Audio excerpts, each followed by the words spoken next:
Margot, t'es notre reporter terre du jour. Nouvelle manif jeudi contre la réforme des retraites qui doit être examinée dans 10 jours par le Conseil constitutionnel. Ce sera la 11e journée de grève et à Paris, on a l'impression qu'il n'y a pas beaucoup de jeunes qui viennent des banlieues alentours.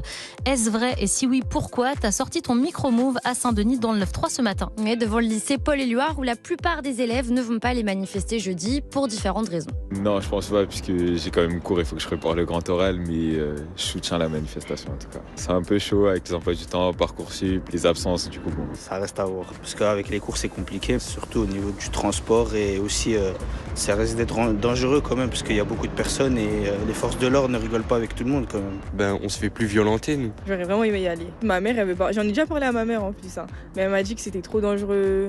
Il y avait la police qui intervenait, qui était violente des fois, donc elle m'a dit non. Il n'y en a pas beaucoup qui vont manifester parce que pour l'instant ça ne nous concerne pas trop. Donc tu l'entends, il y a des raisons très pragmatiques pour ne pas aller en manif. C'est loin, c'est galère et ça prend du temps.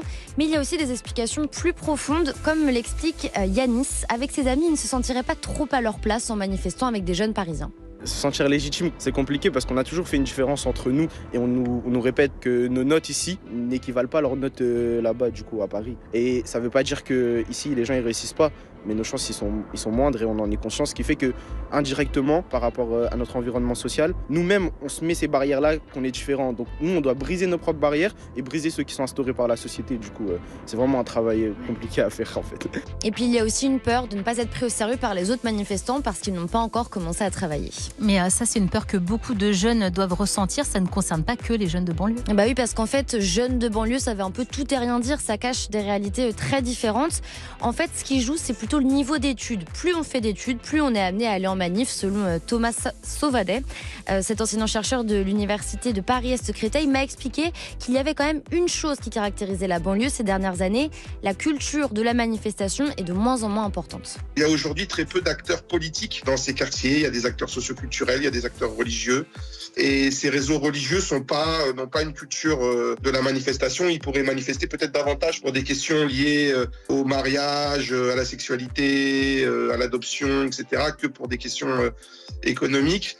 Et puis après, il y a eu aussi, un peu à l'image de la société dans son ensemble, des désillusions, de désillusion en désillusion, une sorte de résignation, de lassitude. Donc l'idée que voter, que le jeu politique, tout ça ne change rien aux problèmes fondamentaux des gens, du pays.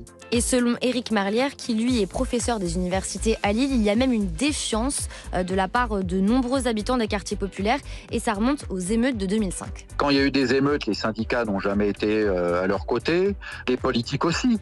Pour les émeutes de novembre 2005, même l'extrême gauche s'est montrée muette pour certains trentenaires. Il y a une perception des institutions très méfiante parce que ça fait 40 ans que ces personnes ont l'impression de ne pas vraiment vivre en démocratie. Mais allez, peut-être que la mobilisation contre la réforme des retraites va changer la donne pour la nouvelle génération. Beaucoup de jeunes que j'ai rencontrés m'ont dit que ça leur avait permis d'apprendre plein de choses sur la politique, notamment via les réseaux sociaux.